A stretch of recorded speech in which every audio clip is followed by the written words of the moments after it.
दुर्दैवाने ठाकरेंनी मराठी माणसाच्या नावावर राजकारण केलं। त्यांच्याच काळात मुंबईतून मराठी माणूस हद्दपार होतोय। त्यामुळे आता मनपा निवडणुकीत लोक ठाकरेंना हद्दपार करतील। राधाकृष्ण विखे पाटलांनी विश्वास व्यक्त केलाय।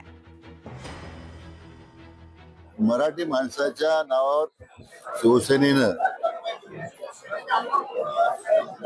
उद्धव ठाकरेंच्या शिवसेनेनं नेहमीच राजकारण केलेलं आहे। परंतु त्यांच्याच काळामध्ये मुंबईतून मराठी माणूस हद्दपार होत चाललेला आहे, हे वास्तव आहे। म्हणून मला वाटतं की हे सगळे जे आज ज्या पद्धतीने हे सगळं वातावरण दूषित होतंय, मला वाटतं याला फक्त आणि फक्त शिवसेना जबाबदार आहे।